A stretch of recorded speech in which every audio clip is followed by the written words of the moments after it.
All right, Georgia with what was the score? 37-0. 37-0. We knew that getting into the car, of course. I didn't know. I knew Arkansas didn't score. Is it twice this year? Dude, I don't pay attention to scores. I pay attention to how people play. We're going to say a moment here we're really hoping my exterior Gadget here does not fall off. That's terrifying. I'm really scared right now. But we do it for the Dog Post people.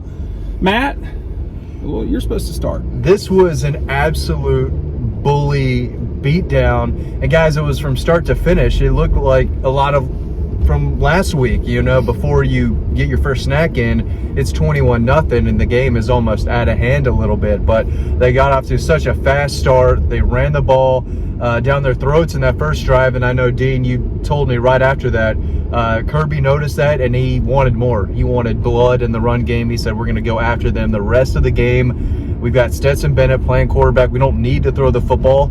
And again, that second half, they didn't need to attempt one pass. This game was over, guys. Yeah. It was over early. Ryan, what do you think? Look, we talked about it a week or two ago. Is this team a killer team? It looks like they're out to kill right now. Yeah. I mean, they absolutely dominated what was a top 10 team. They're not going to be now, but I mean, it doesn't matter who's in front of them right now. They're going out and they're making them look like a way worse team. As the first close call of the ride. First close call. Are you ready to compete or not? I I got a little aggressive there. I'm worried more about my phone than anything. Yeah. Kirby did this. You could see, and I know his mannerisms. We got a good picture of that. Yeah, too. yeah. I know his mannerisms and how he can be on the sideline, and I knew at that moment that Georgia was probably not just going to win the game, but dominate it, and they did. I don't want to over talk because we have Leggy's thoughts. I thought the crowd though. I mean, Major shout out. I mean, Kirby even said, oh, he should have.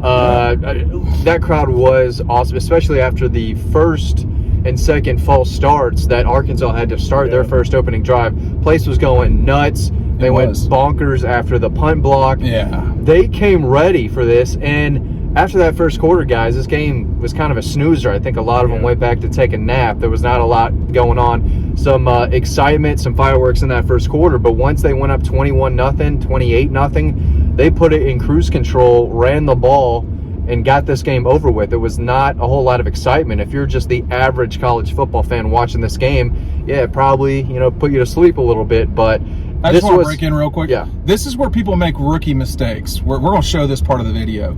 Okay. Yeah, don't turn left there, okay? Because you could still get traffic. You need to go this way, and then you can whip around. You have to deal. Loops you right yeah, it's not an ideal situation. The loudest the crowd was on first down, 1st and 10. The Hogs had the ball at the start. Yeah. Then 1st and 15, or what was it? 1st and 10, 1st and 15, 1st and 20. The game was over. Well, Sam Pittman, I was on the call for him, Ryan, and he talked about just how physical Georgia was and that they weren't ready for this. They obviously weren't ready for the environment with all the penalties. But it's a lot, man. He just talked about how tough Georgia's team was, especially on defense. Look, that's the loudest noon game I've ever been to. Yeah. I can't recall a noon game being that loud before, and it was almost as loud as the Notre Dame game 2 years ago. I think its peak moments 2 years ago was probably a little bit louder, but I mean, right off the bat, I mean, he issued that challenge on Monday, Kirby did, to the fans, and they showed out. They didn't disappoint. I think they exceeded expectations, if you ask me. I didn't expect that. It was sort of show out for a noon game, but it was. I think it was pretty special, and Georgia just was better. They're faster. They were stronger. They dominated, and it wasn't close at all. Yeah, I mean, I do want to talk about the crowd for a second because, doing what I do on the sideline, the crowd, it cannot matter. It certainly cannot matter because, you can use hand signals and so forth. But this bothered Arkansas. This was a situation where it did bother Arkansas, and I think he said 10 points that he said Georgia got from this? the The Georgia crowd is owed 10 points for their performance.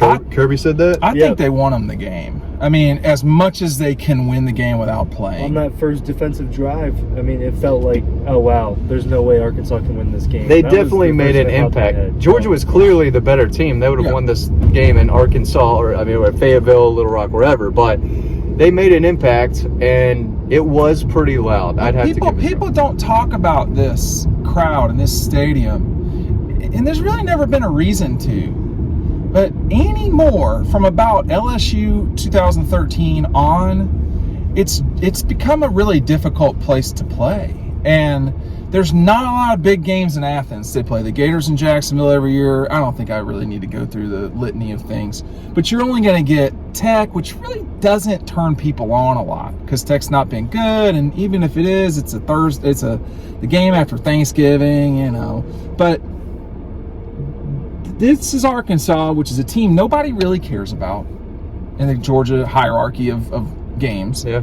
But the fans got to be like that as much as possible moving forward. Like, that will suffocate Kentucky. They were loud against South Carolina Yeah. at night. It wasn't like that because, I mean, it wasn't a top 10 showdown. Yeah. And Kirby didn't say, hey, we need your help. Let's be out there and be loud and, be that type of environment that teams, fear. And they brought that effort and excitement and that passion and rowdiness to the game today. Yeah. Well, there was a lot of noise. I mean, I didn't get the impression that a lot of people had too much to drink today. At night, A lot of kids, a lot of Lot of families I kids. saw out, in the a stands lot today. of older fans, which is fine. I just... All right, so that's them, right? I mean, I want to talk about Zamir at some stage here. This team is a real team. Would they won like that with JT today? I mean, I think so, yeah. But they didn't, and they probably would have thrown it maybe 15 times with JT. So this was not a JT game. This was the guys up front, Ryan. Are you going to stop them or not?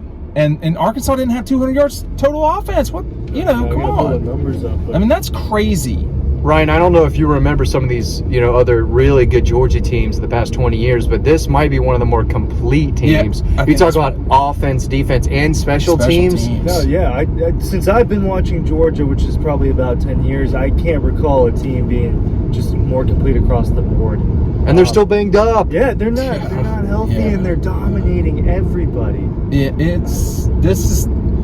I mean, Alabama and Georgia are It's clear. it's a collision course. They clearly are the best two teams in the country, and if you're Alabama, you do have to navigate the West, which is not easy. Oh well, there went that. Well, as we speak, they're putting the beat down on Ole Miss. Yeah, and they should, I guess, but I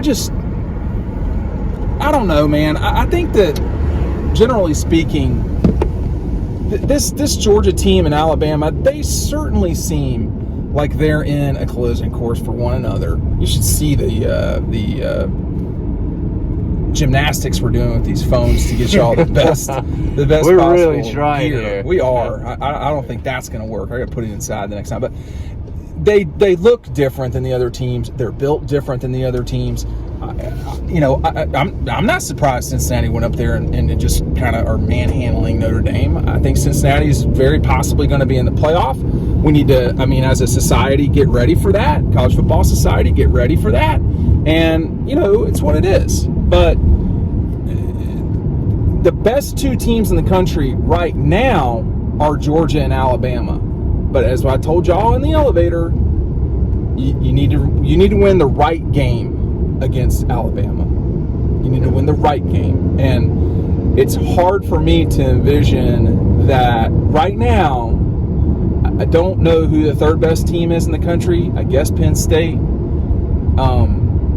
I just don't think either Bama or Georgia would have a hard time with them. The SEC championship game doesn't matter. Right. It only now hurts you. now right you're now. going. Now you're going Yeah. full Dean Leggy on them. I mean, it doesn't. It doesn't. It's been a de facto playoff game for years now. If you lose that game, you're out. But you go into that game with the opportunity to be a, top 4 playoff team. And And in some cases, both teams have been in the top 4. But especially this year, what do you get if you win? Because it seems like if both Alabama and Georgia go undefeated, they're both going to be in the Final 4. So let's talk about change who they play. Let's talk about who. Well, it will change the location, and for Alabama that might matter for the team that's playing Oklahoma, because I guess it'll be Oklahoma. For the team that's playing Oklahoma, you don't want to play in Dallas, because then that takes away everything. They're there. That's like Georgia playing, not in Atlanta. It would be like Georgia playing in Charlotte. It's 3 or so hours away, and hey, Georgia travels, but still, you don't want. Yeah, I mean, you're Oklahoma going to their Dallas, backyard, so that's why that game matters. That's why Alabama pushed Oklahoma to the Orange Bowl a few years ago, and it was a smart play. That game's going to be colossal, though, when they play Alabama in the SEC championship game. I mean, we're assuming they're both going in that game. We're assuming they're both going to go there, but I got to tell you, if Florida thinks they're going to run the ball on these guys, not happening. I mean, they may run for 200, but they won't have but 50 yards passing. Quick shout out, Nolan Smith. I thought he had one of his best games as a Bulldog. Trayvon Walker was all over the place. Jordan Davis was still all over the place. Channing Tindall flying around. Adam Anderson was flying around. They were all flying around. Yeah, it didn't seem like Adam was out there as often as I saw the other guys, but when he's in there, he flashes. He makes an impact. But again, Nakobe Dean had a sack and a half. Devontae Wyatt had a sack and a half. Stop, man. It's a different guy making a play on defense. And Sam Pittman said it was the best defensive front 7 I've seen. He didn't say that I've seen ever in my life or I've seen this year. He just said Georgia's front 7 is the best I've seen, period. So, and he would know. I mean, look, again, to me, it's not who you play. I hate to be this way, but in sports, you do want to play well when you play. You can't help who you play. I mean, they're just on the schedule. So, they're not. If you play a bad team, you beat them by 52. You need to beat them. Yeah. 62. And then you've got, today you come out, you realize this is not Vanderbilt. You just look at the quarterback and this is not Vanderbilt. But then you go out and you execute on the first drive. Look, I'm not saying there's nothing that can stop these guys. I'm not.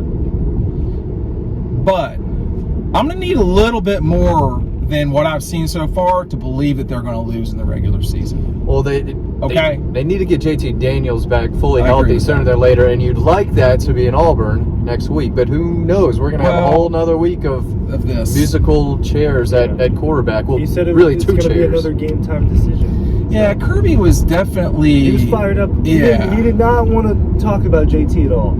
He did not. Well, I get that. Yeah, but, he had to know that going in. He was going to answer questions about it. He tried to get ahead of it a little bit by telling everyone to stop asking about him. But well, I mean, we don't call plays for him. It's a good try. It's what it is. I'm not saying he's wrong, by the way, but it's this is the world we live in, and JT is their best option at quarterback. But hey, Stetson has. For me, I think you have to accept what Stetson is and be grateful you've got it. I think everyone's accepted who he is by now. Not everyone has been grateful. Well, they are tired of it, but I mean, it's not fun. Running the ball 53 times is not fun. Throwing it 11 times is not fun. And when you have a guy back there, a 5-star kid who can throw, people are going to want to see him. And a guy who can take you to the last game of the season and help you win the last game of the season.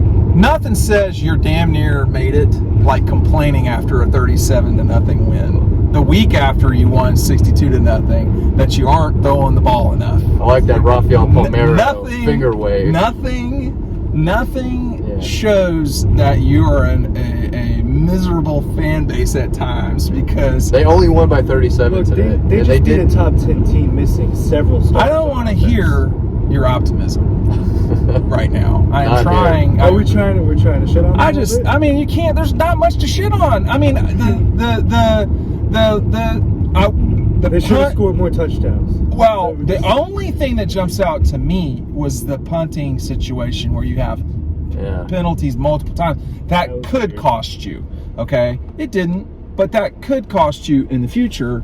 So, and he said he thought he'd clean it up at the half, and it didn't. I mean, like, it's the coach, you know. But these guys are as hard to deal with as anybody in the country. And we haven't seen them full, No. 4 quarters healthy. I mean, No. Where is That is Dominic the thing. Blaylock? When does he appear? What about? I mean, Dakira's player. he had one catch. He had one I don't catch. know why I Washington even asked got that a few question. snaps. I don't even know why. I But asked none that of those guys are going to play much with Doesn't Stetson matter. in because they're going to throw the ball 11 times. Well, dude, look though. I mean, what's wrong with going back to the way that you played in 17? I mean, is They're Stetson throwing the ball. They threw the ball more with Fromm as a freshman All than right, Stetson and let right me. now. I know we're about home, but let me be that guy right now. Stetson's better than Fromm was when he was a freshman. I don't know about that. Fromm made a lot of plays against Oklahoma. Yeah, at the end of the year, He yes, got better and But progressed. right now, I don't know if they didn't Stetson they didn't ask Jake Fromm to do hardly anything, man. But he got better. Stetson's did. not getting better. He is what he is. I think now. he made more difficult throws than Stetson did. When he Just all the when he throws to the attempted outside. 7 throws against the Gators. I mean, like, final thoughts. Dominating bully type of win against a top 10 program. This was really, really impressive today. Look, another 0 on the scoreboard. 1 offensive touchdown in 5 games. That's ridiculous. Yeah, it's gonna be hard to beat these guys, and Alabama can do it, and I think maybe the Gators can. I don't think Auburn can, man. I just don't. Yeah, They're not going to be ready tonight. I mean, Bama. I mean Auburn. LSU, yeah, down there. This is a really good team. We're going to go in and talk a little bit about what the near future is for this group in terms of travel. So, and we're going to have to talk about Miami and Dallas at this stage. We have to, Yeah. because it just looks like that's what's happening. This is a Final Four team, and they look like it. They look like a top 1 or 2 team, but we've been saying that for weeks over on Dog Post. So. We'll see you on the site.